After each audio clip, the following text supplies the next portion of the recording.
Is to review and discuss the operating budget in advance of the FY27 budget season. The first order of business is a roll call of members present.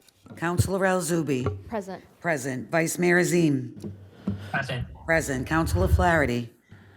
Absent. Councilor McGovern. Present. Present. Councilor Nolan. Absent. Councilor Simmons. Absent. Councilor Sabrina Wheeler. Present. Present. Councilor Zusi. Present. Present. Mayor Siddiqui. Present. Present. And you have 6 members recorded as present and 3 recorded as absent. Thank you. Pursuant to Chapter 2 of the Acts of 2023 adopted by Massachusetts General Court and approved by the Governor, the city is authorized to use remote participation at meetings of the Cambridge City Council and its committees. Please note that the City of Cambridge audio and video records this meeting and makes it available to the public for future viewing. In addition, third parties may also be audio and video recorded in recording this meeting. In addition to having members of the council participate remotely, we have also set up Zoom teleconference for public comment. We will allow each speaker currently 3 minutes. To speak during public comment, you must sign up at https://www.cambridgema.gov, departments/city council/public comment sign up form. It's a lot. You can also email written comments for the record to the city clerk at cityclerk@cambridgema.gov. We welcome your participation. You can sign up until 3:30 p.m.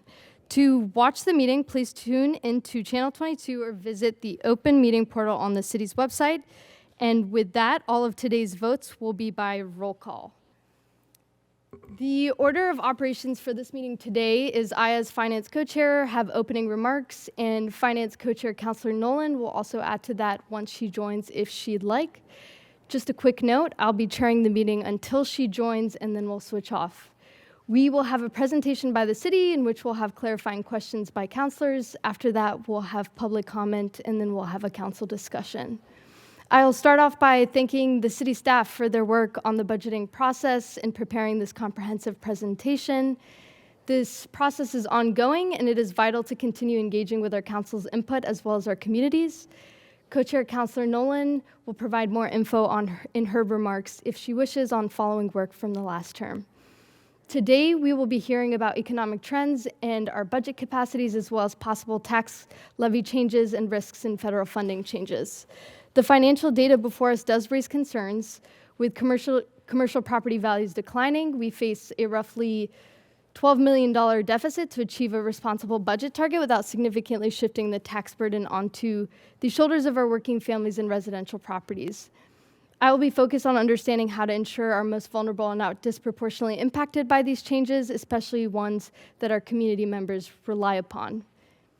Councilor Nolan and I will be working on best how to improve our council priority process as it relates to the budget timeline, as well as asking you to help us explore options for revenue possibilities that ensure everyone is paying their fair share.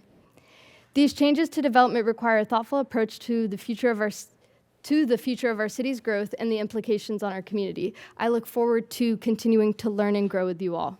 With that, I'll hand it over to the finance team and the city manager, who will introduce the team as well as the presentation, and just a quick reminder that we'll be limited to clarifying questions before moving to public comment and a discussion. The floor is yours. Thank you. We're very happy to be here this afternoon. City Manager, do you want to make any opening remarks, or should we go right to the presentation? Happy for us to start with the presentation. Great. Well, thank you again. We're happy to be here today. And our presentation today really contains a lot of material that we've already shared with the City Council last term in the fall. But we thought that it would be helpful to sort of refresh everybody's memory, and perhaps, since we have new members on the council, also be able to, engage in the conversation, answer clarifying questions. And as well, I think it is a good thing for us to have at the forefront as we really sort of are really barreling through the preparation for the FY27 budget. With that, next slide, please. So essentially, I think as we've shared with the council before and really over a couple of years, we believe that we are in a multi-year economic downturn. 2 years ago in 2024, we began to see some early evidence that the macroeconomic conditions were not nearly as robust as they had been for the past decade. This was evident in a slowdown in development, a slowdown in our building permits and some of our other non-property tax revenues. And we began to do some work internally on the finance team to do some modeling and some scenario planning. And at that time, now 18 months, almost 2 years ago, we began to talk about trying to moderate our budget growth during this period in order to ensure that we preserve our financial stability and our financial flexibility, primarily around our excess levy capacity, but in addition also with some concern about impacts on our taxpayers. So next slide, please. So this past fall, we came and we shared again that the city was facing a multi-year downturn. And at that point, we actually had evidence of our falling commercial values, some additional weak economic trends, and slower development. Next slide. So when we certified our property tax values in the fall, as we were setting the tax rate to fund the FY26 budget, the data that we had at the time, which is our most recent certified values, which are for calendar 2024, our commercial real property values fell by 12.5% between 25 and 26.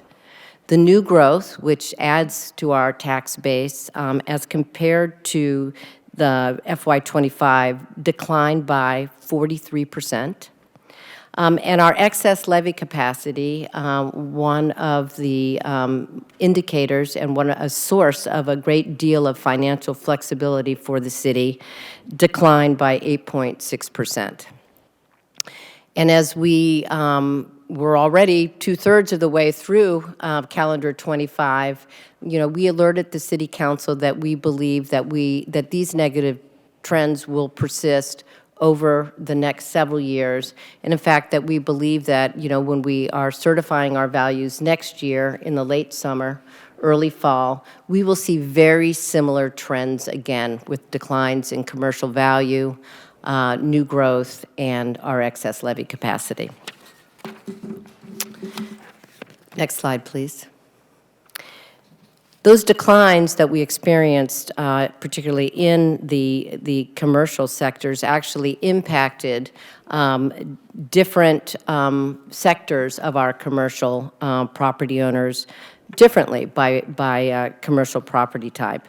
And as you can see here, the values for hotels and inns in the city actually increased by 3%, but our lab and research properties declined by 12%, our offices declined by 15%, and our retail and restaurants declined by 10%.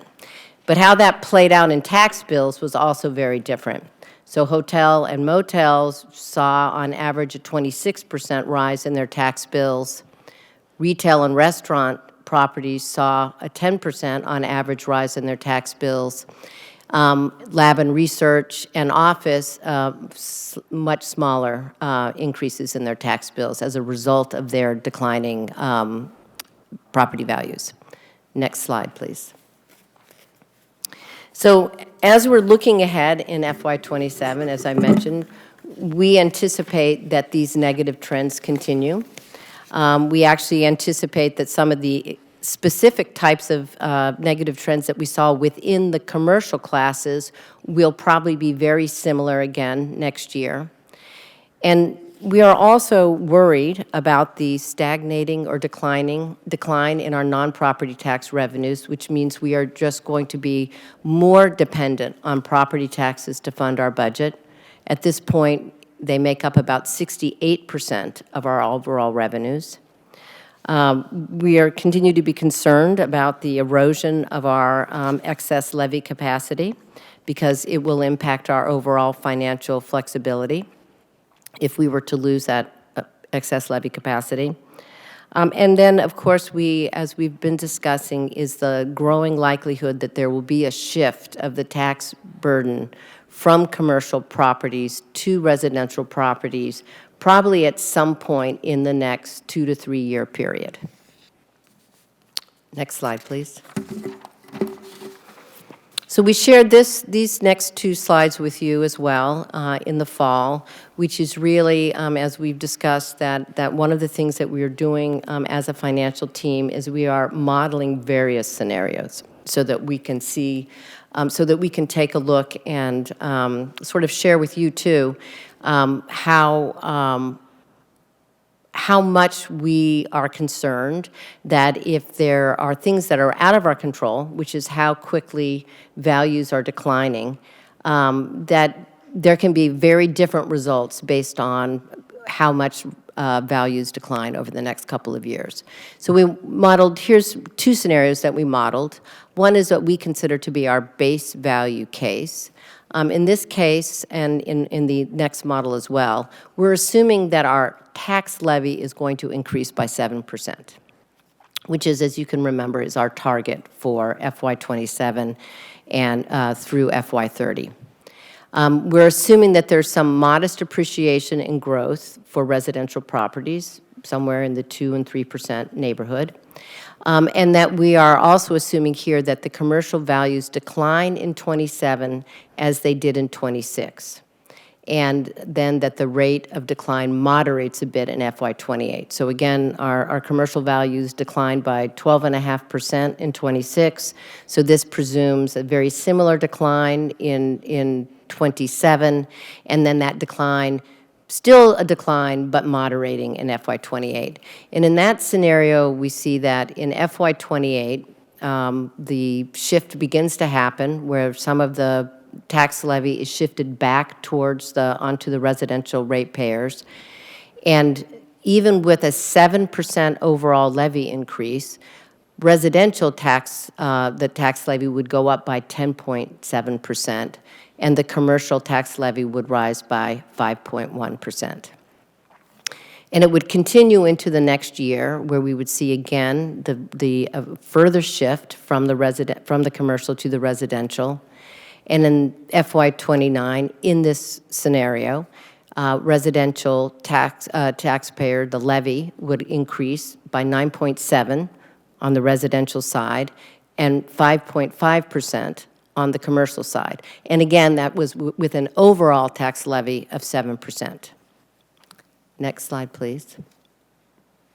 If, however, we're being too optimistic in our base scenario and commercial values decline more than we expect, so let's say that in FY27 and FY28, we see the decline similar to what we saw in FY25. What you can see is in FY28, the increase on the residential levy would be 17%, whereas the commercial levy would increase by 1.9%. And again, in FY29, another double-digit increase to the residential side and a lower increase to the commercial side because we'd be continuing to shift some of those taxes back to the residential. Next slide, please. So I'm sure everybody has been following some of the news about the city of Boston that's been occurring over the last several years. And, you know, in this case, they're already at their maximum shift to the commercial, whereas in our case, we are not quite at our maximum shift, which is the reason why we're not anticipating seeing a shift to the residential, back to the residential in FY27, because we still can shift more to the commercial. But for the city of Boston, they were at their maximum shift in FY25. And because of that, even though I think they had an overall increase of an 8% levy increase, I can't really remember, there was a double-digit increase for the residential payers, and then again in FY26, another double-digit increase to the residential. Next slide, please. So as we discussed before, you know, the single lever that we have as a city administration, city council, to try to mitigate some of these negative impacts on our budget, you know, as a result of the macroeconomic environment. The lever that we have is to try to control our budget growth so that we can moderate our tax levy increases over the next several years, primarily to both preserve, you know, excess levy capacity, as well as to mitigate, you know, impacts on our residential and commercial taxpayers. So for FY27, we have set a property tax levy growth target of less than 7%, and that is the same target that we have preliminarily set for FY28 through 30, although we have a star there that says, you know, if we were to see indications of greater decline in commercial values than we anticipated, we may come back and rethink those targets. And so for FY27, in order to meet that tax levy growth target, our operating budget really can't grow more than about 5%. And the same holds true for FY28 through 30. Next slide, please. So again, this is a slide that we shared in the fall, but I'll just walk us through the information on the slide. So essentially, achieving an under 5% FY27 budget growth is going to be difficult because there are a lot of costs in salary, health benefits, contract costs, and even potential federal grant cuts that is going to would cause our budget to grow more than 4.8%, which is our actual specific target at this moment that we're trying to make, but to stay under 5%. And so you can see here, you know, in the to the left there, our FY26 recap operating budget. That's the budget we're operating with today. And then our projections to roll our budget forward to the next year is that our current projections are that our salary, wages, and benefits, which includes our health and pension as well as salaries, growing by about $30 million. And projections for supplies and contractual services to grow about $11 million. Our initial projections for our debt service and extra extraordinary expenditures, but predominantly our debt service, to grow by $14 million. And then we also plugged in an estimate to replace that federal stabilization fund that we put aside at the end of FY25. And so to also try to fold into our operating budget approximately $5 million if needed in order to make up for some, but not all, of our federal funding. And so just as we did that math, we came up with a 6% budget growth, which is, you know, was a little bit more than 1% over 1.2% of where we need it to be. And so as we took a look at this, we determined that we needed to find somewhere between $8 and $12 million in savings in order for us to be able to meet our FY27 operating budget target. Next slide, please. So I think as we discussed in the fall, that one of the actions that the city was taking was to be looking in a lot of areas that were sort of more citywide, administration-wide, and where are some of the savings that we might find overall within our budget. And so we, as we discussed, we talked about eliminating out-of-state travel with some exceptions and actually put that into effect sometime, I believe as of January 1st, but let our departments know, and then committed to actually reducing the money out of the FY27 budget because we would continue the moratorium on out-of-state travel. We also committed to looking at our capital program in order to be able to see what projects we might be able to slow down or shrink the scope so that we actually needed to borrow less in this upcoming bond sale that we'll be doing in order to support our ongoing programs. And we'll probably be discussing a lot more of that next week in our capital budget update. One of the other things we looked at was that we knew we had some extra unspent balances in our participatory budgeting, so we needed to allocate, even though our participatory budgeting budget for this year is still $1 million.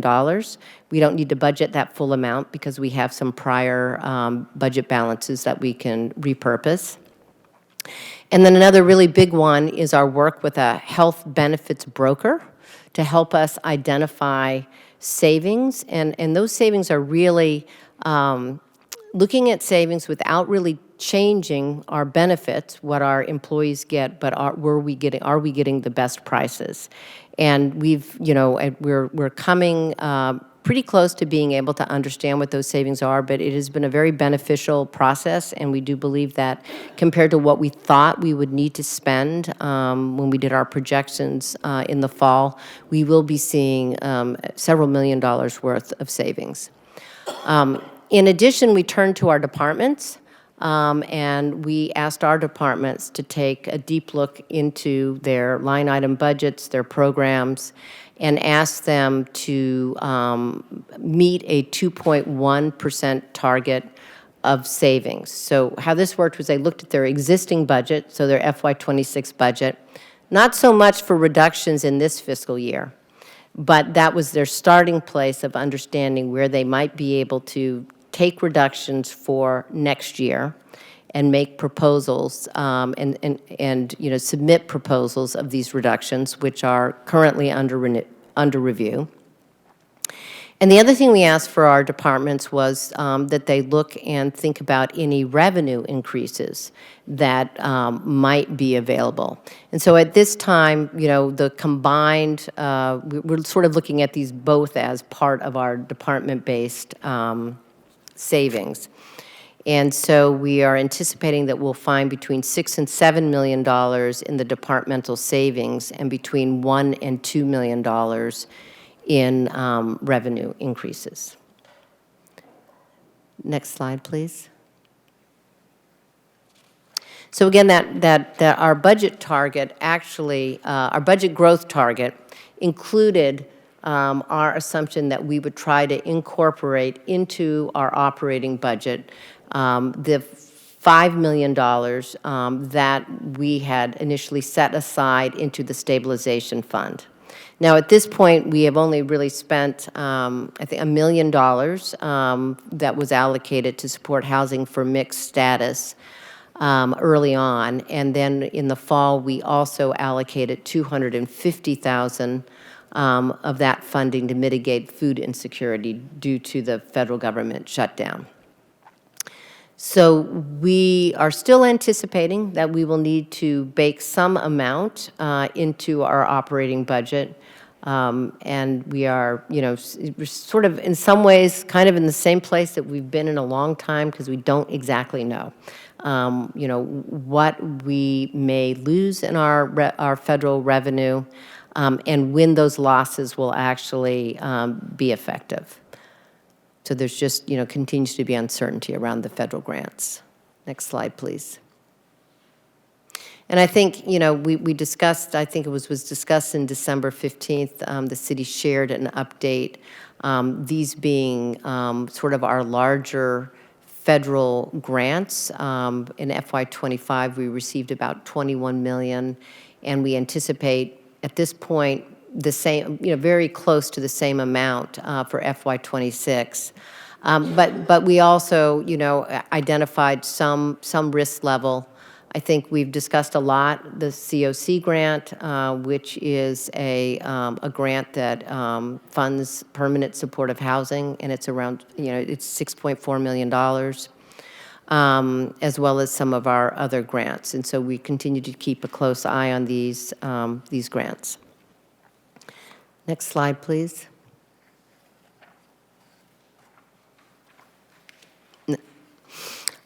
So we wanted to also, share again the overall calendar because we'll be working with all of you over the next few months to finalize the FY27 budget, as well as to one of the things we'll be working on is to set priorities for FY27 and beyond.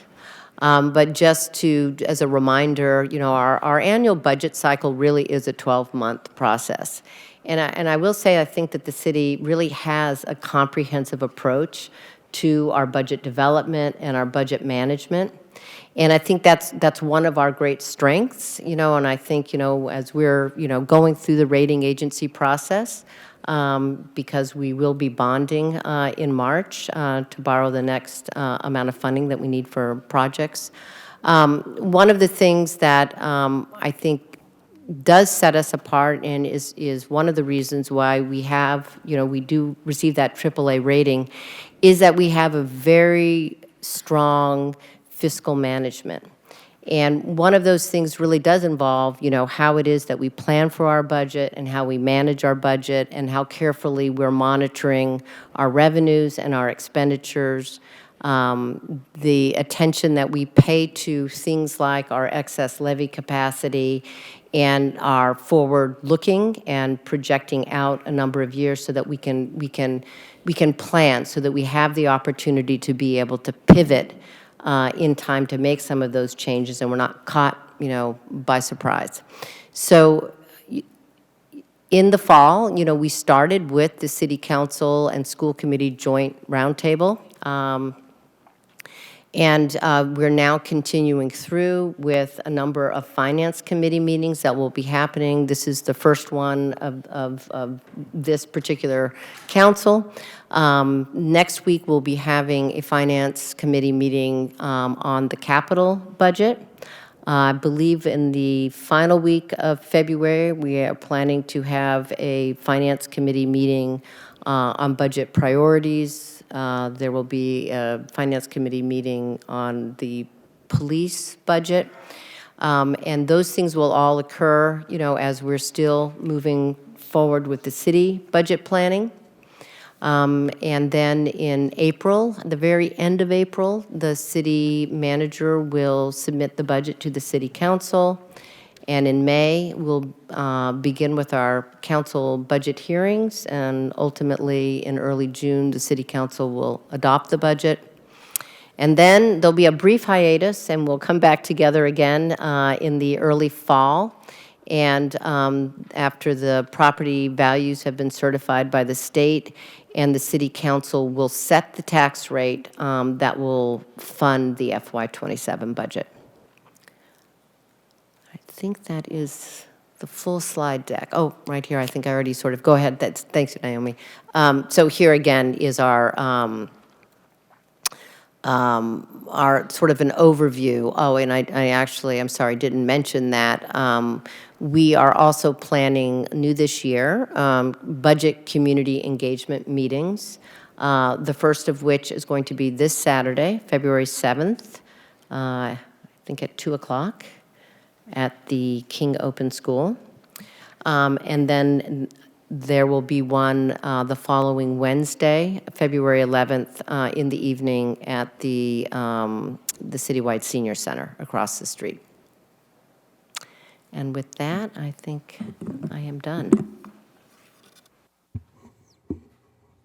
Thank you. Any other member of that team before we move on? Thanks so much, and thanks so much, Co-Chair Al-Zubi, for stepping in when I was delayed. I will just make a couple remarks, if I may, before we which is just Claire, ACM Spinner already went over the schedule. Just to remind us all of what the context for those meetings are and how they differ, that the first two meetings, which is today and then next week the capital budget, really will be to set the stage for our spring budget formation from the council. So a lot of it is about what's going on. It's not really delving into the details of specific line items. It doesn't mean we can't talk about some of the broad buckets, but it's really that for us to all set the stage on the two incredibly important and very much linked budgets, the operating budget and, of course, the capital budget, which in many ways is separate, and yet the tie, of course, is a full 10% of our budget goes to debt service on a range of capital projects, about $14 million. And the departments have been working with finance and budget to pull together their budgets, which we'll then be voting on in another few months. It's that third meeting that we're looking at, that it will be more long-term in scope and will include also council priorities. And I know Councilor Al-Zubi and I will be working to see how is it that we gather input on the goals from the council. If those of you who've been on the council remember, we tried to assess that before the meeting in order to give the administration and the city staff some sense of the various priorities, often including a forced ranking, because we're not just allowed to say, yes, we want to spend more on every single item, which of course we want to do, but we recognize that we can't. And also put it in the context of what we're already spending, so we make sure that we understand all that. It's, for those of you who know, the budget discussion was just about a year ago, on February 26th, 2025, when we did that, and it included how it is that we're already spending on the consolidated spending and by categories. To remind us all, it seems like, oh my gosh, we have $1 billion budget, and then when you see the pie chart and realize, yes, but 280 million of that this year, likely 293 million next year, is just the school department budget, which we, the council, have no authority over in determining how that is spent.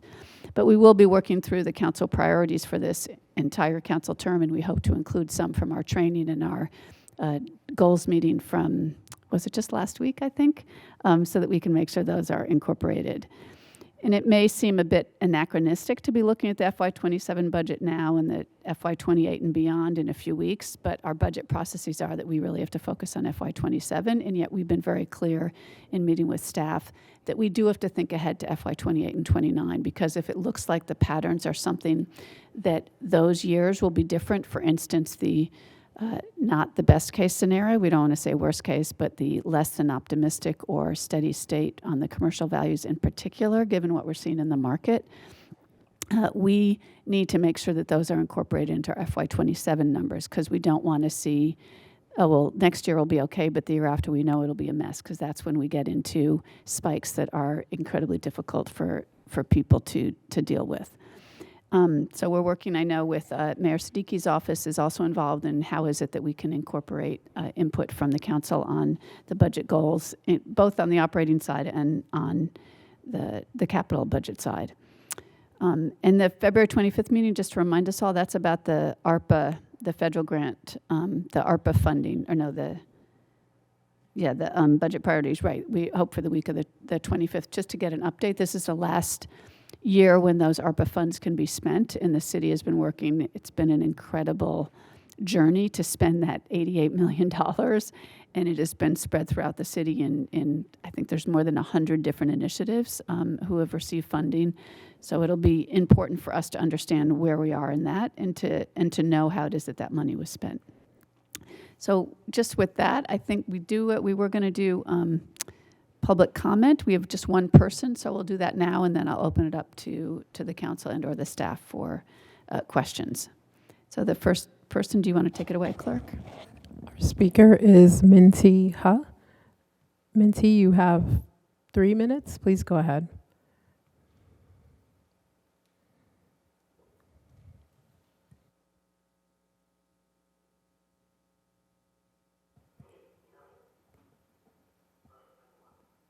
Hold on 1 second, please. Hold on 1 second. I can hear you at the desk, but no one else can.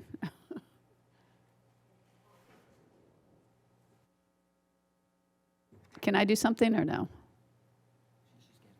Okay. Yep, hold on 1 second, please.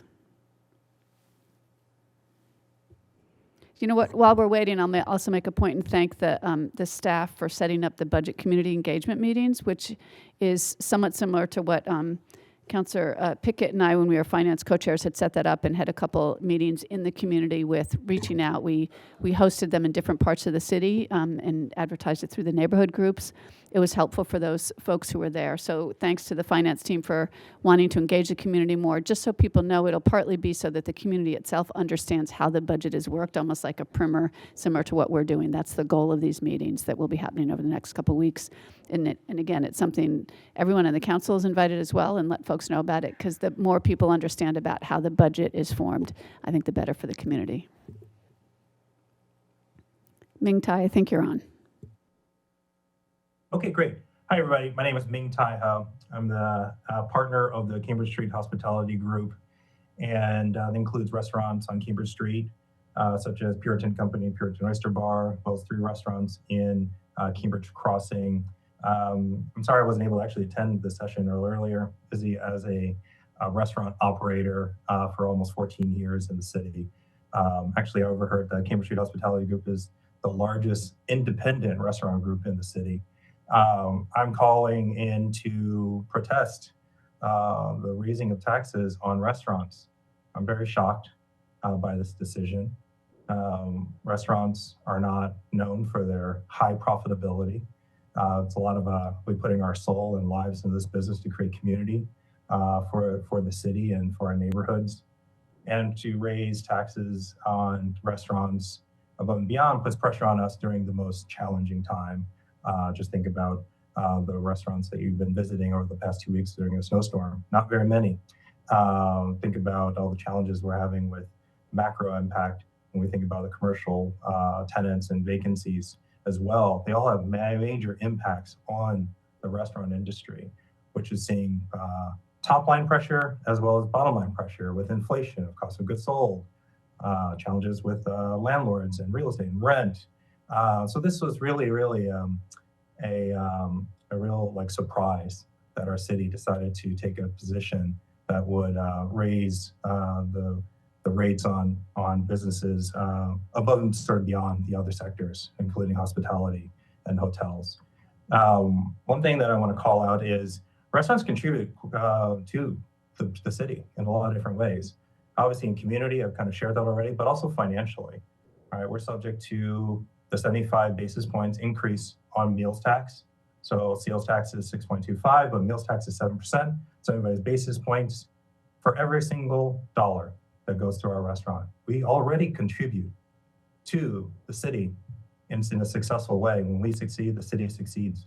So when a tax like real estate comes in and says, hey, we're going to just tack this on, it's really surprising and sort of against what we think is already our contribution versus what our obligation is on the tax front.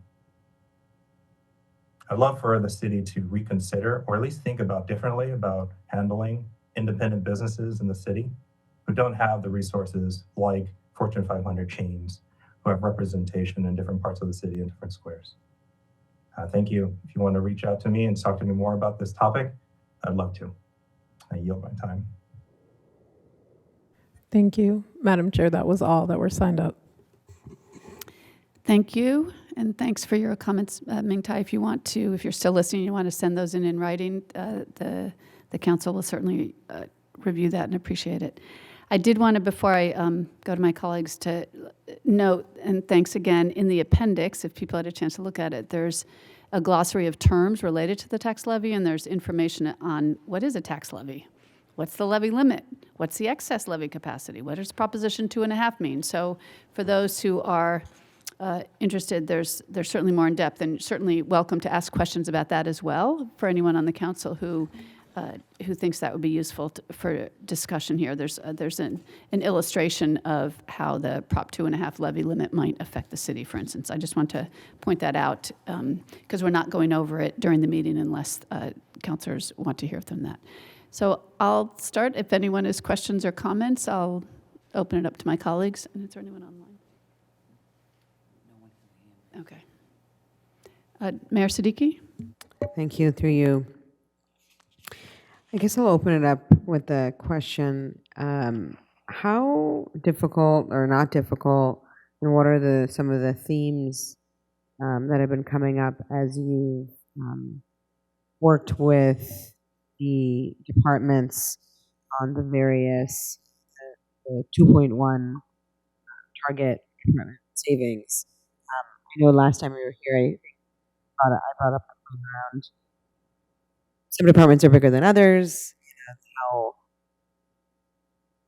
how hard has it been? Through you, Madam Co-Chair. Thanks for the question. I think it's really good. So I'll say that departments have been extremely responsive to this challenge really, and have come up with a range of thoughts and ideas and strategies on how to meet targets. As you point out, some departments are larger, smaller, so it impacts them in different ways. But there's been a very, I would say, thoughtful approach. So you have a range of ideas from, looking at, kind of positions or staffing, even temporary staffing that you may not need as much. Looking at, are there legal requirements or things like that that we're exceeding, maybe knowingly or unknowingly, where we can scale back some things. Things like dues and subscriptions for different types of services, mailings and postage. If we're doing things more efficiently, sometimes there's opportunities for savings. And so it was really an opportunity for departments to look internally on how they're doing business, what they're doing, how they're serving the community, how they're responding to city priorities, policies, laws, and making sure we're trying to do it as efficient as possible. As I said, departments have been very responsive. There's been a lot of communication. We're in the process of reviewing some of these ideas that have come in, but I'm very confident that we'll meet the target through the department savings. Thank you. Yeah, I almost wonder, could we have maybe done, the thing is, it's the best practice, right? It was mentioned that it's a good practice that many cities actually having to do. But, I won't ask about I don't know why oh yeah. Anyway, I was just curious to see how that's going and how you would evaluate about it for the future, but I know we're in the present. The second question I had was, I know, again, this is it's probably premature, but I wanted to get your thinking, given kind of what you're seeing and other things. Right now, there's no intention to do any kind of hiring freeze, but I think, is that something that maybe in other budget cycles, that's something that you are all thinking about as we look at this? Through you, Co-Chair Dolan, that's a great question. I think one of the things that we have been doing this year already, is we began a vacancy review. And so that, just to be in a better position, if we were to, is this also coming in and out? No, Honey? we just didn't know if the interference was from one of these mics that were on when they weren't supposed to be. Okay. All right. We're good. Okay. Yeah, so, beginning to do a vacancy review and just even in, so not an overall hiring freeze, but maybe more selective if there were some positions that we didn't think we needed to move forward with immediately, positions that we thought we might want to think about again, as we were going through the budget review, because, we're trying to also, as part of our budget savings, we really didn't focus on, trying not to cut too much, like it's not a, reduction in force type of an approach that we're taking. So most of these budget savings, we were asking for people to be looking, for our department teams to be looking at ways that we could be more efficient, more effective. We were basically asking to ensure that things were sort of aligned with strategic priorities, that we really did not, that we minimized impact on community and community services, So I think this is sort of a beginning of just this vacancy review versus just a flat-out, hiring freeze, because different vacant positions have different impacts on the organization. Thank you for sharing that. Those are my 2 questions. I'll yield. Thank you, Mayor Siddiqui. That really important and good questions. Other counselors now? Councilor Zizzi. Thank you, Chair Nolan. Yeah, I'm afraid now that we have the 2-question rule, we all want to wait till the end, hoping that others have already asked their questions. Just so you know, we can also go around again with 2 more questions each. So, Okay. Well, here's one of mine. I think Councilor Siddiqui was suggesting, I wonder if we don't have to do further cuts, because I don't see, I've actually come up with some ideas for other sources of revenue, but they're not going to be very popular. I guess cuts won't be popular either, will they? But I guess one of my questions was, I know I was just looking at the executive summary of fiscal year 2026, and it said that, so there was a 4% decrease of the assessed value of taxable property in fiscal year 25, a 4% decrease from the fiscal 25 values. Do you have any, I know you don't have a crystal ball and you can't really completely foresee the future, but do you have an idea where we might be in fiscal 28 and 27, 28, and 29? And I think most of us probably saw the article in the Boston Globe this morning about how there's concern about the cost of the courthouse and whether Leggett McCall will need to sell it or go into foreclosure, and they're thinking that it might be worth half of its original value of $380 million. So what do you? I guess this is a question for our assessor, Gail Willett. What are you seeing in your crystal ball for the next 3 years with property values? Thanks. Through you, Madam Co-Chair. Let's start with Leggett McCall's building at the courthouse. I think one sale doesn't make a market. And so we'll see what happens. The article talked about them having a potential tenant. The bank has said, if you have rent coming in, then we're not going to throw you out. If you have no rent coming in, then we are going to take the building. But it is one building, so it is not going to make the market. It is not something that is going to overly sway the market. But we're always watching. We're watching, we're going to seminars, we're meeting with experts, we're meeting with our outside appraiser, we're reading publications. I think that what I would say is we're still collecting data. We're not sure where we're going to end up for fiscal 27. And if I could predict out to fiscal 28 or fiscal 29, I wouldn't work here. So I think that we're not sure. I think that what I can say is all the same headwinds we had last year are still here. Excess vacancy, lack of demand for space.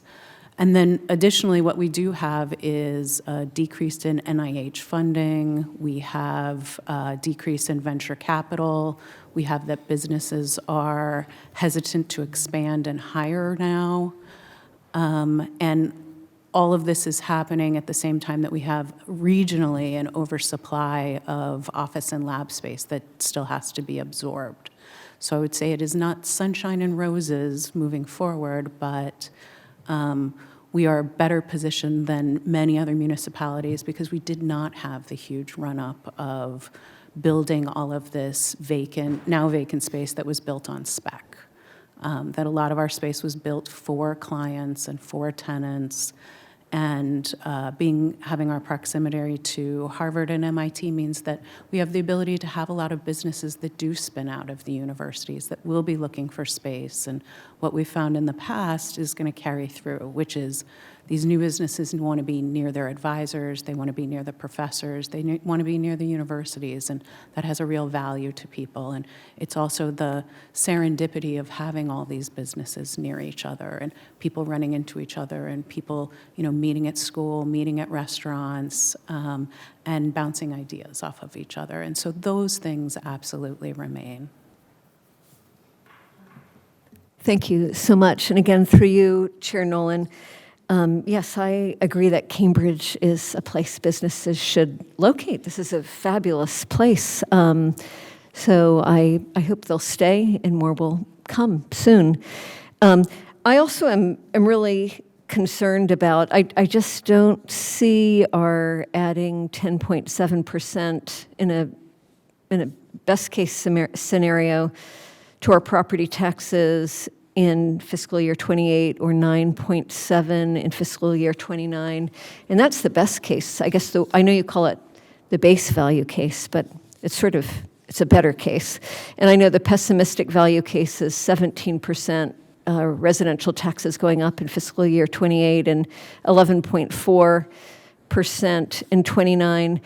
I've tried to explain, actually I was explaining to my new aide, I know our property taxes are lower, but we have a lot of people that bought their properties when they were students at MIT or Harvard or years ago for $40,000 and $60,000, and now their properties are worth millions. So they are property rich and cash poor, and they really don't have a lot of money, many of them don't, to pay higher taxes. So I think we have sort of a unique population, and I think that's problematic. So my question is, shouldn't we be reducing our budget further? And it might not be across the board, but it just seems for the long term, since this looks like this is going to be going on for years, and staff, I know our big costs are staff, and I know we have extraordinary staff and dedicated staff, but so maybe it would be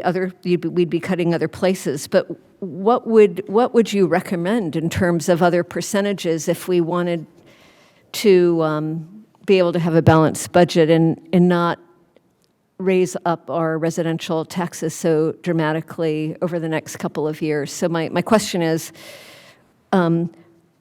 what sort of a percentage of further reduction might you recommend?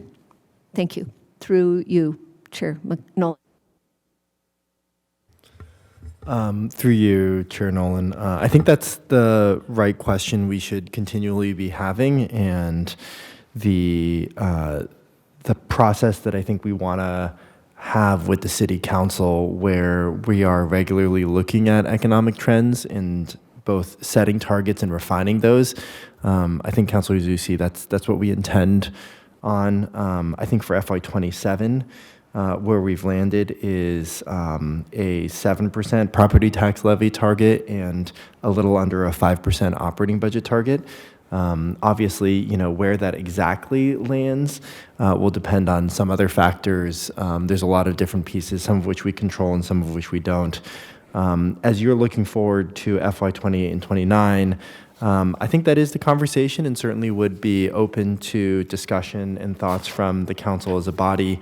I think what we are looking at in terms of that base case, we are looking at a plan that is projecting a higher levy increase for 28 and 29.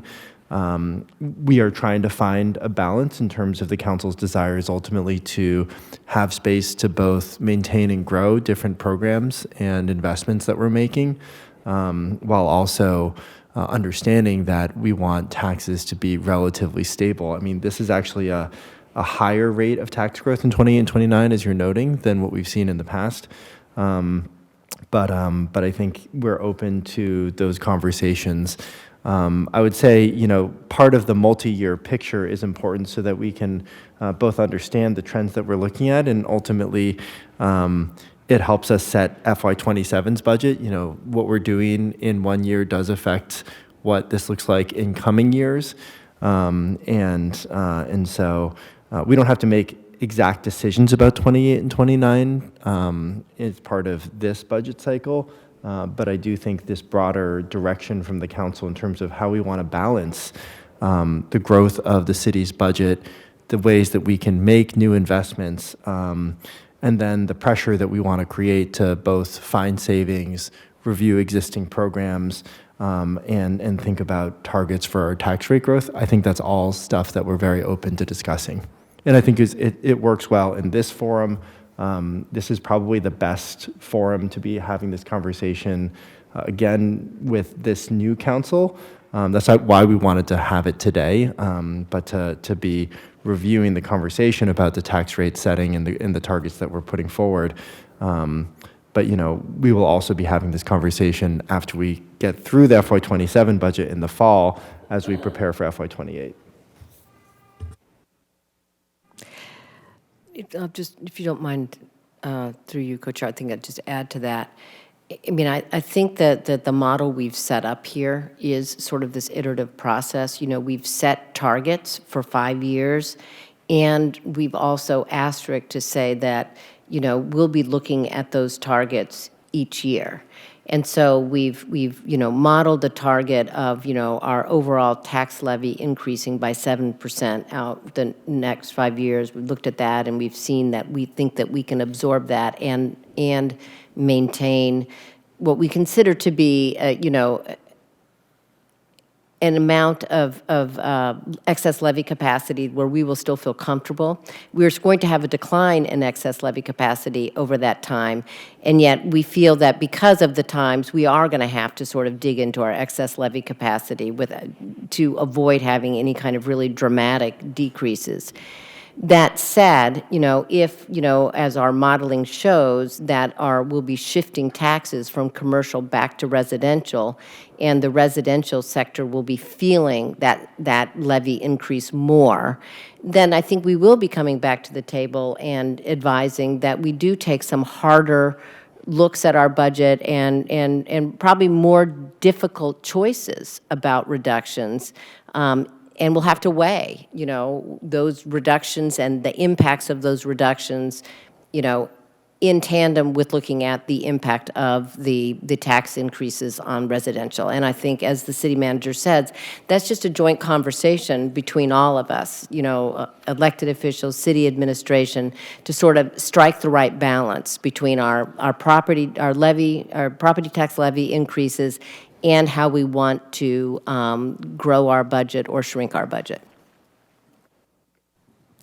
Those were my two questions. Thank you. I yield, and I didn't mean to neglect the concerns, like Ming's concerns, because I do think we also, if we want to have a vibrant city, we've got to have restaurants and hotels and dynamic businesses. Thank you.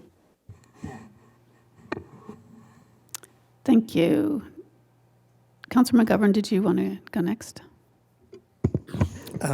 Thank you, Madam Chair. Through you, not specifically. I do want to thank you for the work, and it is pretty sobering in terms of the outlook. It's not one that we're used to seeing here, and I think there are going to be some challenging conversations and decisions coming down the road. I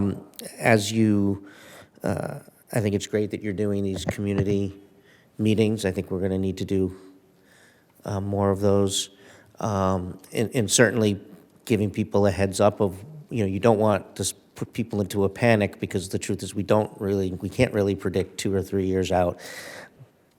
But I do think making sure we are telling people that, 2 or 3 years from now, it could even be worse than what it is today, so that people can prepare. I guess a question, just procedural question, is this presentation and this information being shared also with the school committee, given what they're going through in their budget? And obviously this is going to have a huge impact on them, so are they seeing these numbers as well? Through you, Co-Chair Nolan. A couple of weeks ago, the city manager and I attended a school committee meeting.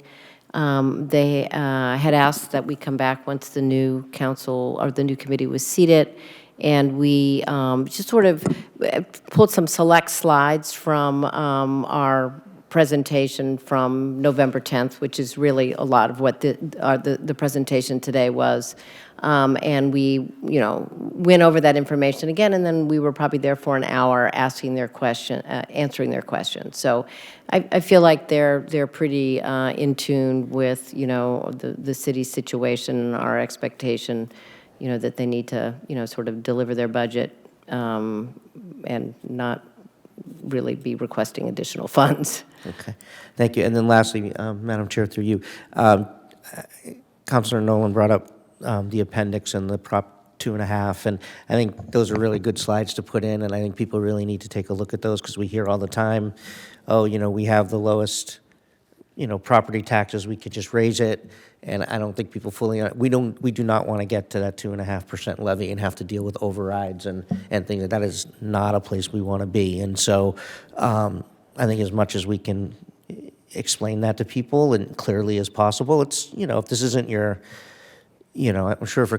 Councilor Nolan breathes this stuff. I think for some of us, it's maybe a little more complicated, but I do think as much as we can, educate people on, what that would mean, because I don't think that's a place that we want to be in. I think you do a pretty good job explaining it in this appendix, but highlight that in your community meetings as well, I think would be important for people to understand.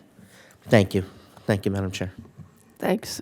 And I will say, Councilor McGovern, I hope those years and lots of money spent in graduate school makes it so that I can understand this, and maybe it was worth it, which my parents were not always sure of. Yes, the school department, I'm not sure if Mayor Siddiqui wants to weigh in, are being asked to do exactly what other departments are, and I think that's important, equity across the city to make sure their budget's actually going up significantly compared to many other districts, and yet with COLA and many other increases, just like the city, our budget's going up, and yet we still have to find savings for many of the departments. Online, or Councilor Simmons, did you have any questions? Through the chair to the city manager, a couple of things. I'm glad we're continuing having this conversation early and in a robust manner. I wanted to follow up on a few things. Well, let me just acknowledge one of the things that the council did in tandem with the city manager and the budget office was have those conversations late in the latter part of the year, particularly with the school committee, to kind of try to bring people onto the same page, knowing that we were going to be facing budget cuts. But I still worry, and I'm just interested in knowing, you said you had a conversation with the school committee. Do you talk directly to the unions at all? Because I'm not always sure. I mean, there's the school committee, and then there's the unions, and I know they're budgeting. They're talking about union negotiations and contract settlements, and I'm just curious, have you talked to them directly? Do you need to talk to them directly? Is it a benefit to talk to them directly? Because it seems sometimes of some things that I've heard or witnessed personally that they're not necessarily on the same page, and I have heard on more than one occasion of this thing about, well, we can go to free cash, which, I think is a bad word. I want to put it in the budget book at saying profanity, free cash. I mean, it's the unexpended fund balance, but some folks believe that if there's not enough money, we can always go there. So if you could speak to that a little bit, that would be helpful for me. That's question number one. The second question was, I'm pleased to see that we're going back to something we used to do a long time ago, which is take the budget conversation to the community. The second question, part A and B, is, are there going to be interpreters, and is the child care going to be provided for some of those sessions? Through you, Chair Nolan, maybe I'll defer the community meeting questions to Budget Director Jennings, but just to your first question about the school committee conversations, I think the conversation with the school committee was really healthy, and I think very engaged in terms of the content. Appreciated the conversation. It has felt like, certainly at this stage, early on in the negotiation, the union, the school committee, the school administration are aligning in terms of wanting it to be a collaborative process, and understanding that that everybody has an interest in getting to a fair contract and hopefully doing so quickly. I do have a sense that the conversation about free cash has maybe toned down a little bit. I can't guarantee that, but we have continued to, as you're noting, Councillor Simmons, talk about how free cash is more of a balance, and it's for one-time expenditures, not really something that you would dip into for long-term operating expenses like a union contract. We do speak a little bit less directly in terms of the city administration with the teachers union. That's really in the school and the school committees realm, but we do certainly have a lot of conversations with many of the unions that we're working with, and I know we've got a number of discussions that I think continue. And maybe I will defer to Budget Director Jennings on the community meetings, which we are also very excited to do this year. Yeah, through you, Madam Co-Chair.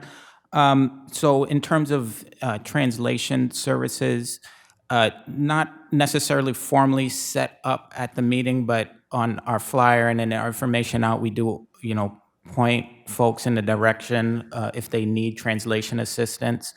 In childcare, there are no plans to provide formal childcare at the meeting.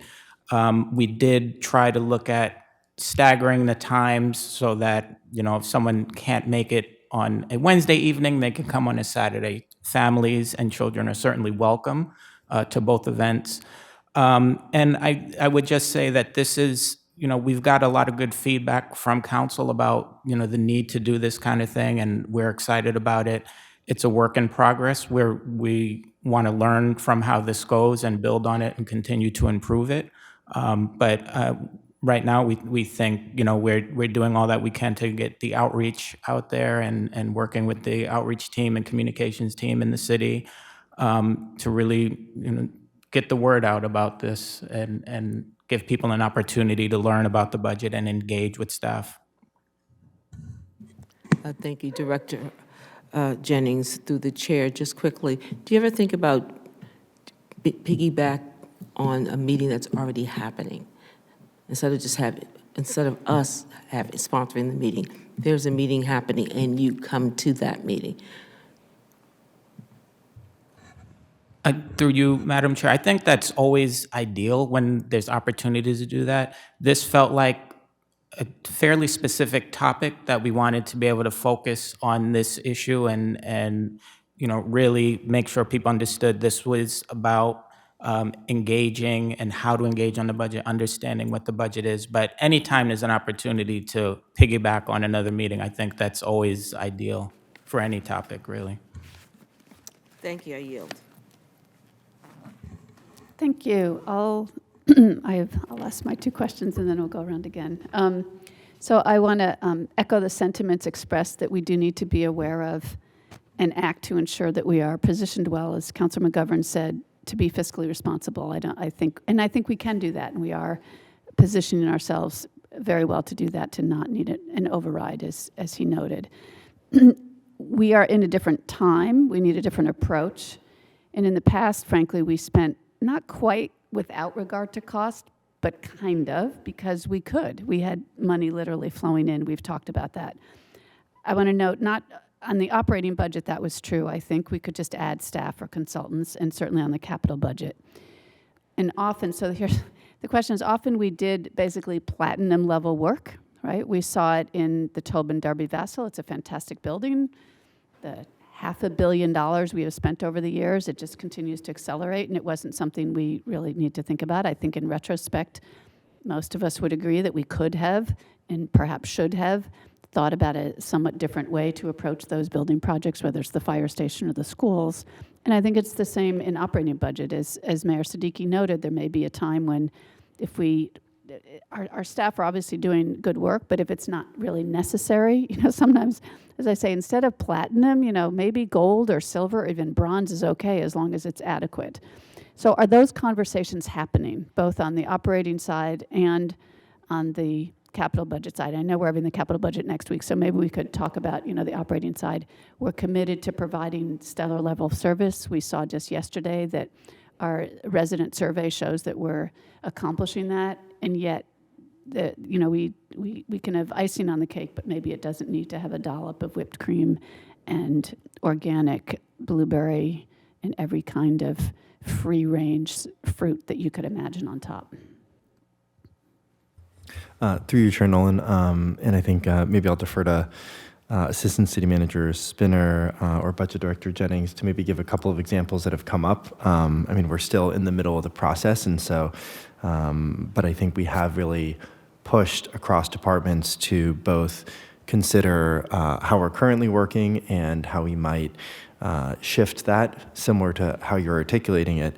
And I would note, I think this is going to be a shared conversation with the City Council for sure. You know, I have felt certainly some shift already from when I started, and I think it really was both within the city and in the interactions with the City Council.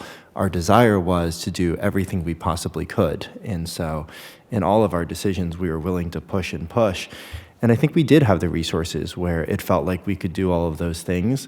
And I think it's not that we can't still be ambitious. I think we just have to be prioritized. And I think a lot of what we're trying to do is say, there's a goal that we want to accomplish.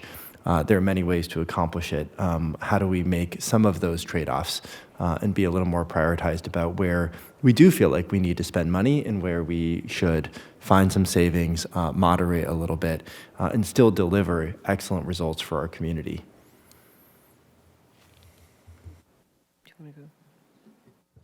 Did you want to add? Budget Sure, Director through you, Garcia?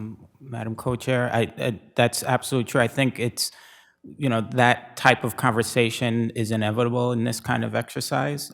We do want to take a careful approach and keep in mind, you know, equity issues, city policies, impact on the community. But I think, to your point, there are situations where there might be a way to do something more efficiently or just even differently that meets the goals, meets our policies, still makes Cambridge as special as it is, and we can find ways to do it less expensive. Yeah, thanks. I mean, we're not saying we wouldn't deliver, but again, you can often deliver. And what I always think of is the opportunity cost. If we had saved $50 to $70 million on the Tobin Darby Vassal, we could then spend that on their schools across the city that actually need updating as well. So it's not that we wouldn't even spend it, it's just that, and it could have been a totally adequate school, given what we know about the Watertown School on that. My other, just clarity on question, I want to pick up on part of what was said with assessment. When a property sells, that price automatically becomes the assessed value. So I just want to confirm that. Even though it's a year later, and it has to be a arm's length transaction sale. But given those two, that it's for the next year and an arm's length transaction, that assessed value will become, that sale value will become the assessed value. Is that correct, so that we can all understand that? No, that is not correct. Why not? The state law would not allow us to do that. That's referred to as bagging sales. And so what you are supposed to do is determine what sales are arm's length sales, use that in your model to determine how much the market has moved, and then you're moving all sales by the percentage that you determine that the market has moved. So no, you're definitely not hitting something that sold for the exact same sale price the next year. That would be illegal, and that would mean we could not get our values certified by the Department of Revenue. Okay, thanks for that clarification. I will note the courthouse, according to the article, might have cost $380 million, but its assessed value this year in the city is $140 million, and it was $175 million last year. So even if it sells for far less than it had been, I think the value is already down. I'm not sure if it was ever much higher than that, but that's, I think, once you look at that, while we may have a case of lots of valuations going down, the reality is that level of assessment, probably it wouldn't sell for less than that, so the assessed value wouldn't even change, and therefore our taxes wouldn't change on that, right, correct? Well, I think it's, if we believe the $380 million is a correct value. I don't necessarily think that that is an accurate value. That seems a little inflated to me. I think it is also, is that the cost that it was for them to reconfigure the building and reskin the building and do their work? Does that include the interior finishes, which it does not actually have? Are they saying that's the final value if it were finished on the interior for tenants. That's not a finished building on the interior, so I don't necessarily think that that's a 100% accurate number. At the same time, I think that what they did say in the article was if it sells for half of what this cost is that they're putting forward, that's fairly close to what our assessment is. So No, that was that my says- point, is that yeah, it already that says is to me there, that so we're it's not probably gonna- there. Even for that one. No, and they were clear. They just said they estimated that was the cost. They didn't say that was the assessed value. So the article, that doesn't mean it was accurate. But I think that the reason I brought it up was our value is already for that building pretty close to what it would likely be after, even if it sold for much less, even if that affected the whole class of properties. Councilor Alzubi. Yeah, just a few questions. I was looking back at the chart here with the federal grant exposure and wanted to ask, how was the risk level determined, in particular the ones where we're seeing a shift from low to high between 26 and 27? Because we're seeing across the board in 27 that they all become medium outside of 2. Through you, Chair Nolan, you mean sort of the 2 highs in FY27? Yeah, but more importantly, what informed the shift from low to medium across 26 to 27 for many of the funds? Through you, Chair, I think for FY26, low essentially means that we don't have any indications that there is risk, and so we sort of see the low risk in 26 as a little more business as usual. Medium are programs that we have specific notices for that are targeting funding. Many of these are undergoing existing litigation that is, I think, still in either active litigation or we're waiting to see if there's an appeal or there's an active appeal going on. As you move into 27, obviously this is now farther out, and so it's a little harder to say whether any of these are really in low status. We've seen the federal administration go after all of these programs pretty persistently. So the base risk, I think we assessed at medium. The 2 high-risk programs are the ones where you've had the federal government explicitly say that they are trying to make a policy change. The COC program in particular is at a medium level in 26, mostly because we've got an injunction in place, but how it actually plays out will depend a little on the timeline for where the courts end up ruling for certain payments to stay at prior levels. And it's still a little bit unclear to what extent, if HUD follows the appropriate administrative processes, it could still enact changes to their policies that would reduce the amount of guaranteed funding that we could get. So that's sort of what's driving a high risk level for FY27. I think the fear has mostly been that in the short term, when the federal government moves abruptly without following those processes, we've actually been very successful in litigation. But if they took more time and actually ran a more logical and legal process, they could actually potentially make some of these changes that could really hurt our existing programming. Thank you for sharing a little bit more about that. In terms of how we're going into the security plan or replacement plan for some of these high-risk grants, especially considering we have limited stabilization funds, is there opportunity for us to explore room in free cash? I mean, Councilor Simmons mentioned it as more of a savings, one-time usage.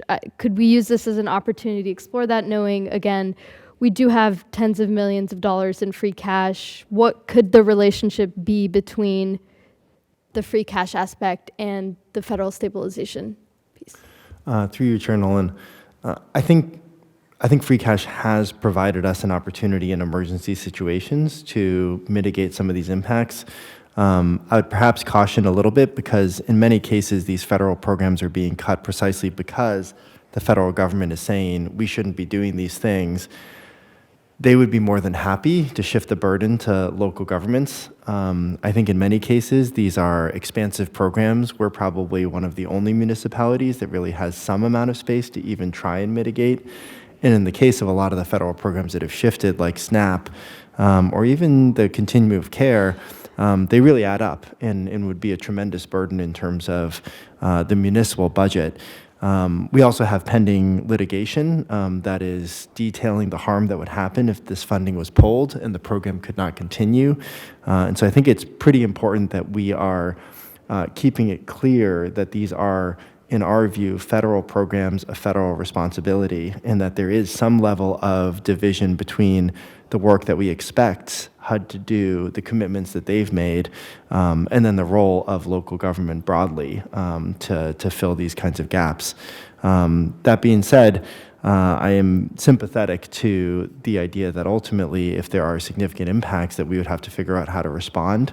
I think that's a conversation as we're following these programs for when those risks, and we hope they won't come to pass, but if sort of the worst comes to pass, we'd certainly be communicating clearly to the city council, and we'd be coordinating regionally. And many of these programs ultimately are going to impact not just the city of Cambridge, but people who are being served across the whole greater Boston area. And we would hope that we would have a regional response, that we'd be coordinating with the state, and that there would be a collective, what are we going to do about this? So I think, is that helpful in terms of both how we're thinking about it short term, but also how this would play out over the longer term? Yeah, I do understand the piece about making sure the federal government and regionally everyone's doing their part. I definitely just want to be mindful of making sure we're not leaving anyone behind to dry, especially our most vulnerable. I saw Councilor McGovern had a question, so I'll yield for now. Oh, Councilor McGovern. Yeah, thank you. No, feel free to finish. I think I was going to comment on the free cash piece, and I've certainly not someone who's been afraid to say we should dip into it if in times of emergency.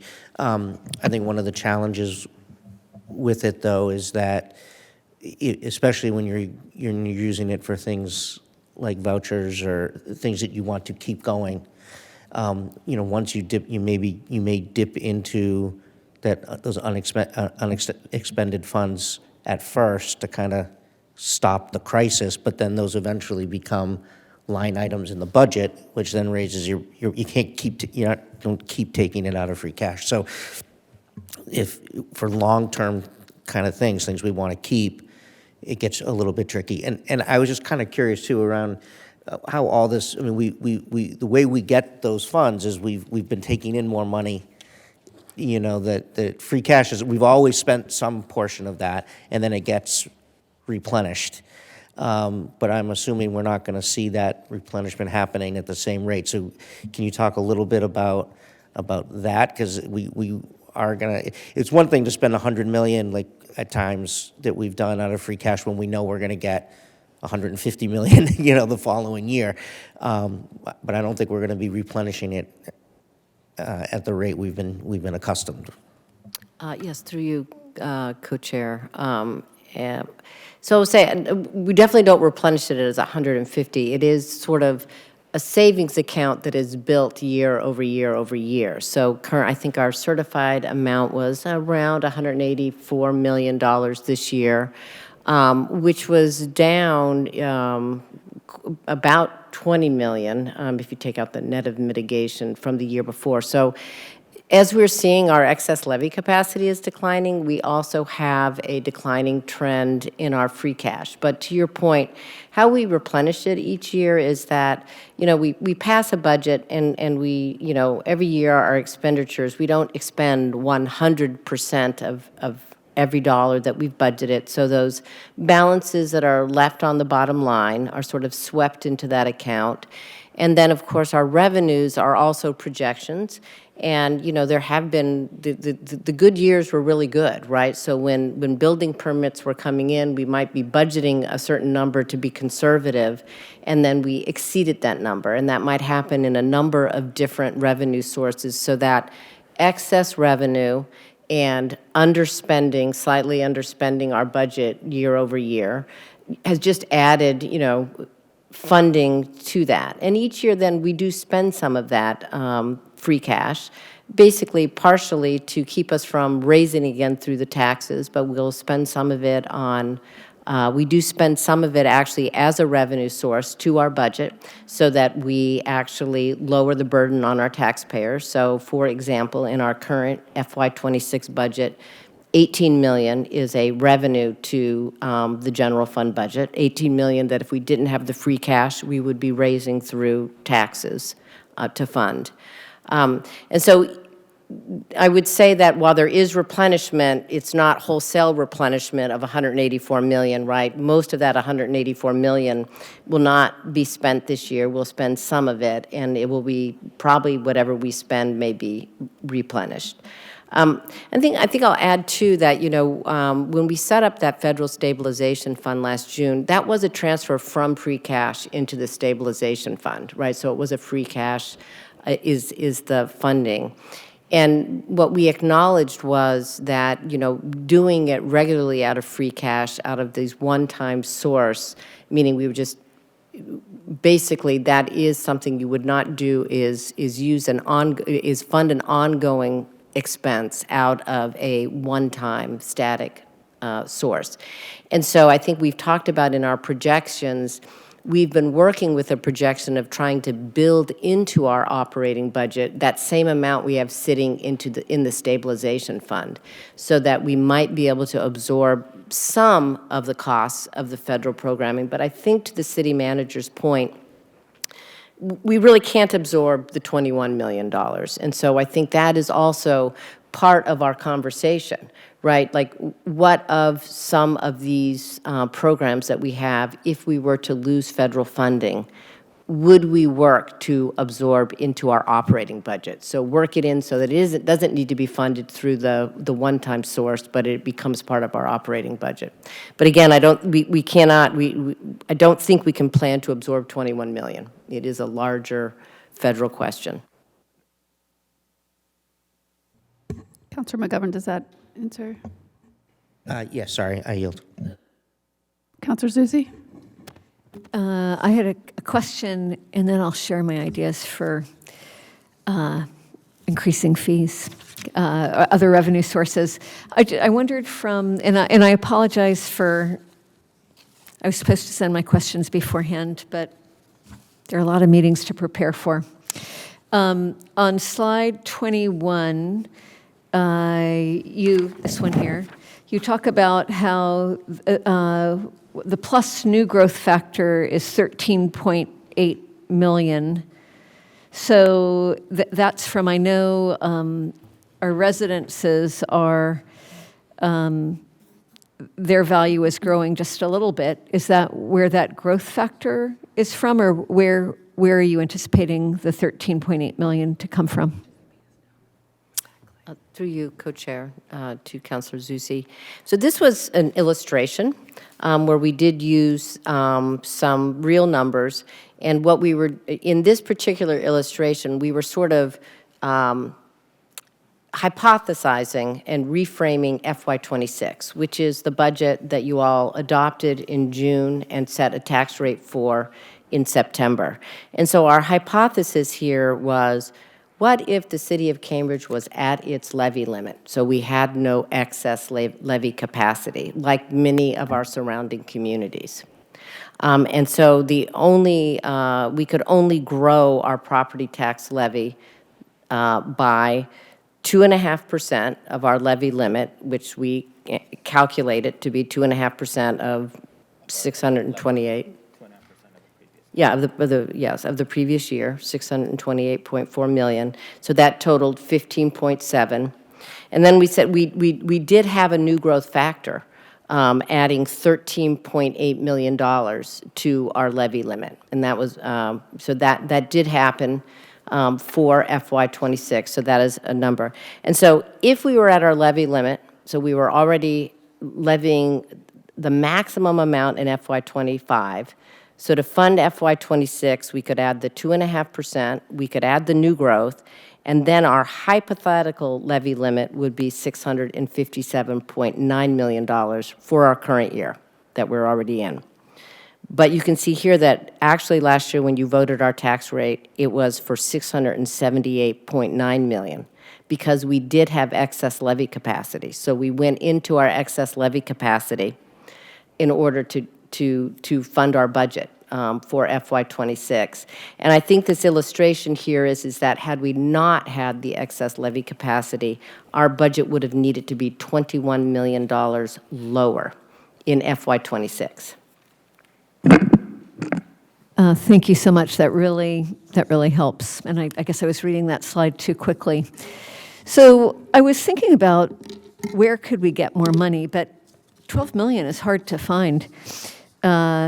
Anyway, I was thinking, I know the council passed before I joined the council. There was a policy order asking the city to raise its parking fees, for parking permits from $25 per permit to $75 per permit. I don't think that's going to get us $12 million. The only other things I could come up with were, I know when I've been campaigning in front of the library at the main branch, almost all of the users are from other cities.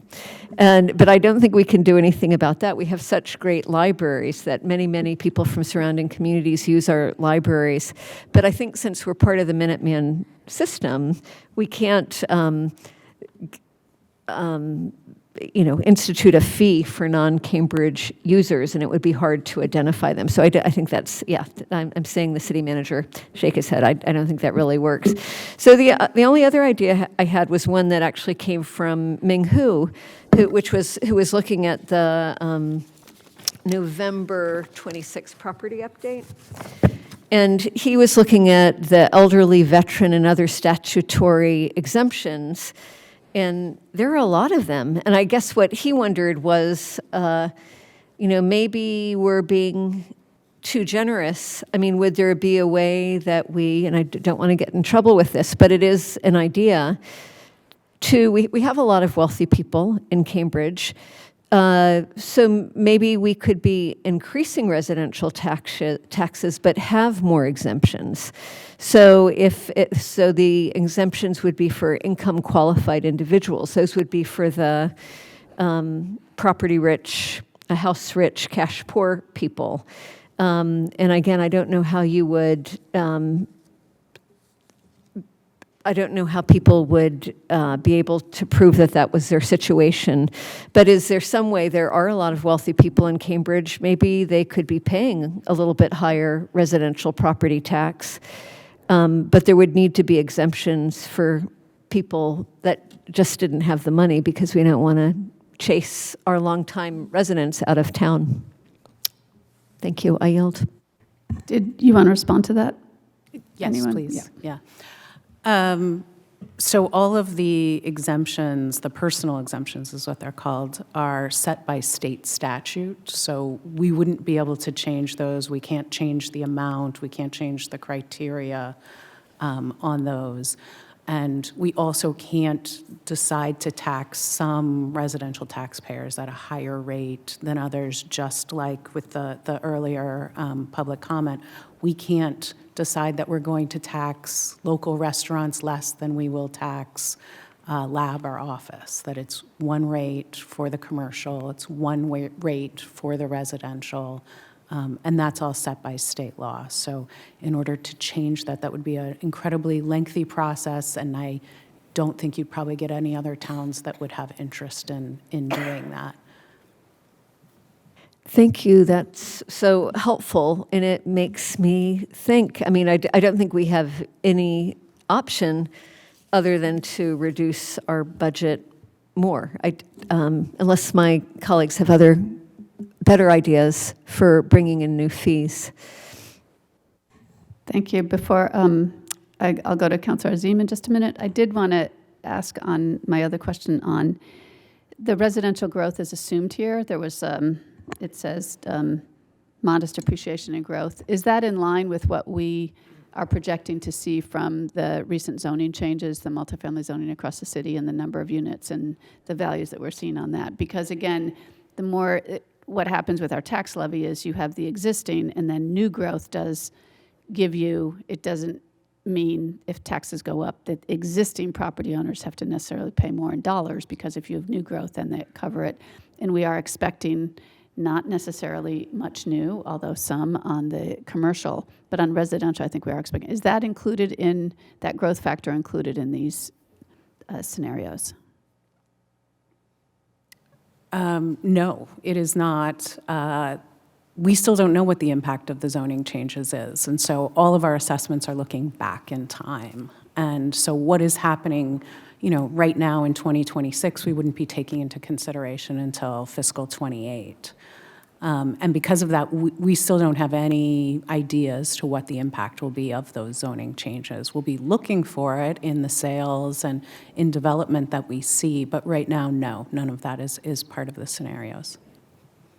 Thanks. I understand the assessing often isn't, but our CDD has projections and has expectations, and in fact, it's already in paper. So, and it does say that modest appreciation and growth for residential properties. So are you saying there's no growth assumed based on what our own city projections are for the next few years? I think that what I can say is for the assessing department, we don't have any of the zoning changes in any of the scenarios that we're running, because that's going to be something that we'll see in the future, and all of our assessments are looking back. So we're not taking what CDD has put forward and adding that into any of the scenarios that we're creating. We're simply saying, based on previous experience, this is where we find ourselves. Right. So then did the finance staff do that? Because they do have those numbers.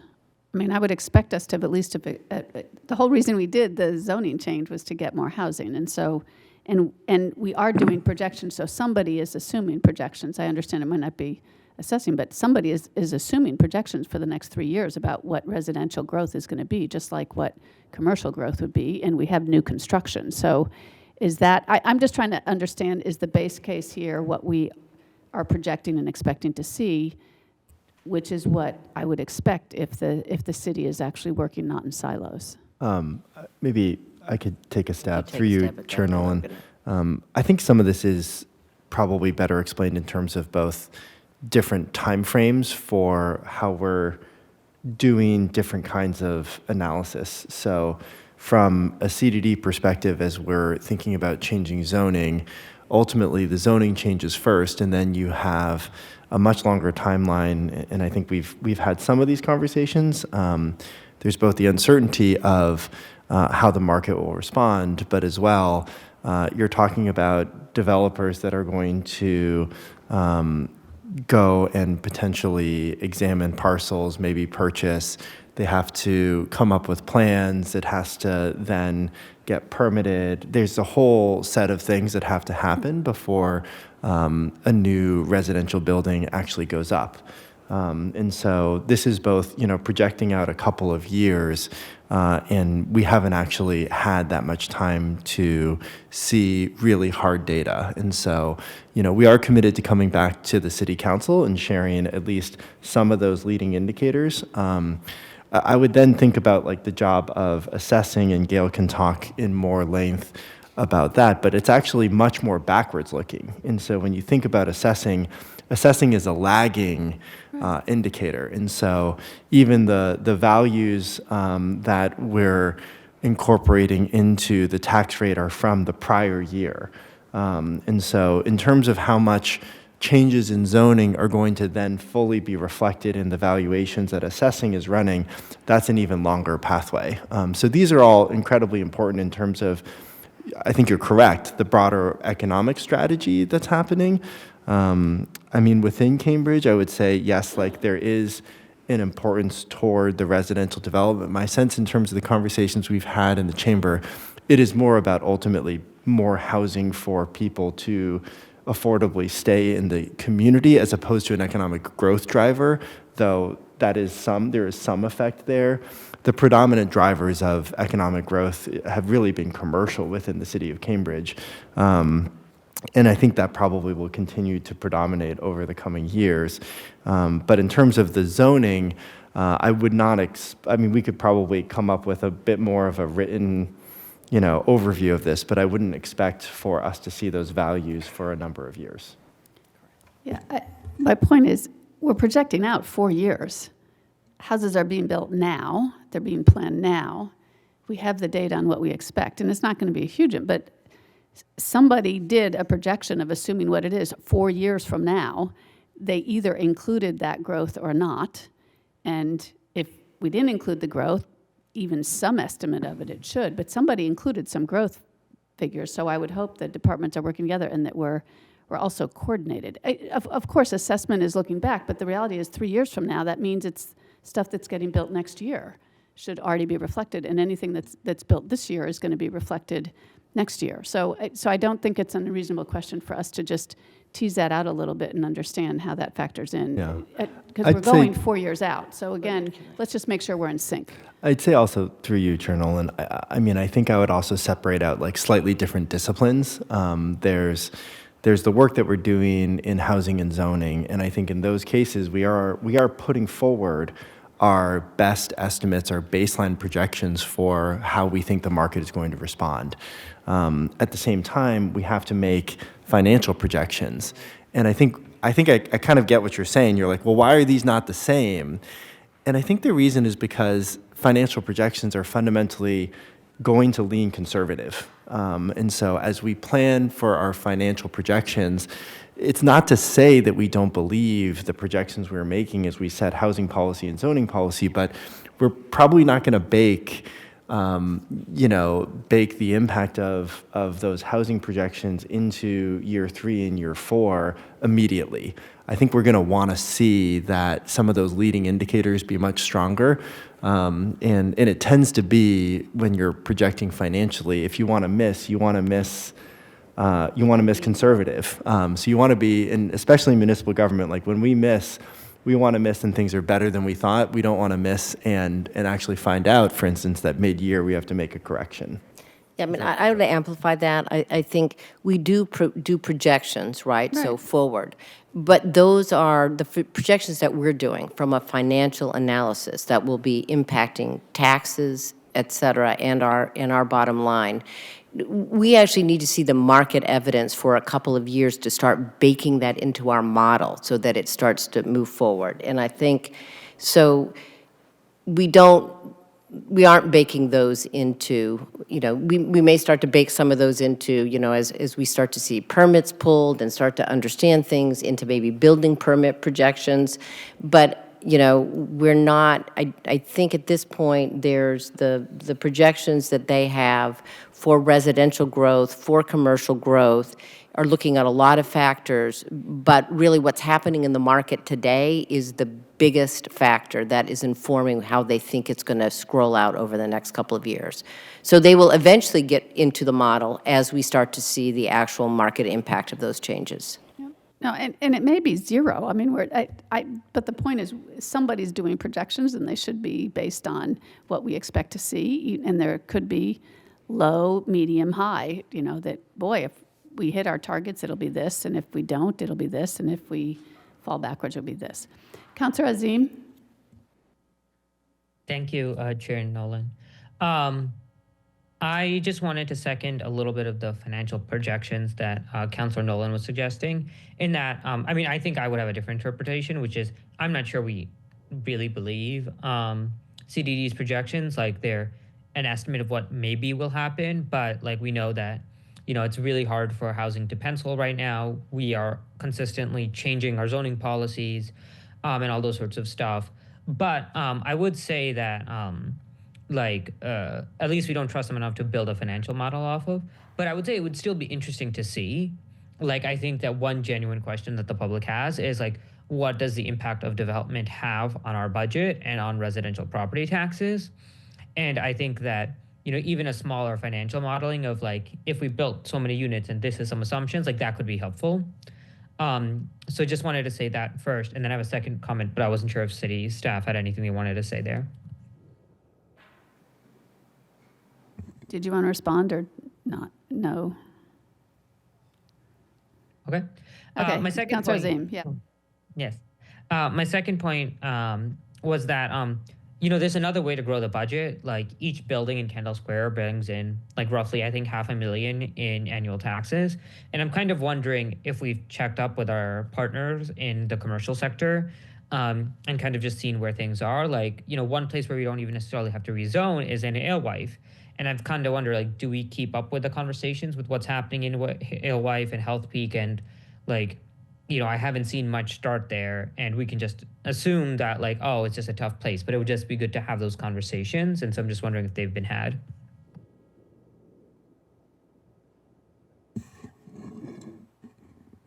That might be CDD or through city manager. Does anyone know if DCM Watkins is coming to the table?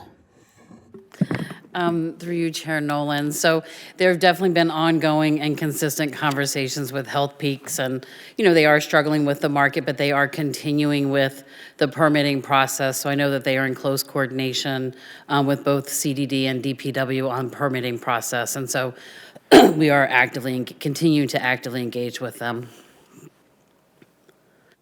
Great. So I guess my question is, like, when we talk about the new growth projections, is some of that Health Peak stuff baked into it already?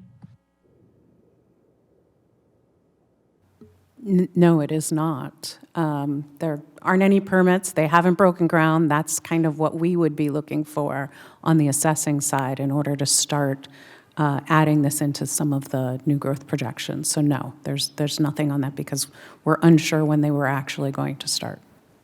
And I think just to add to what Gail is saying, I think that is consistent with our conversations, which is that they are continuing to be interested in Cambridge and want to continue through the permitting process and make sure that they are in a good position to move when that makes sense for them to move.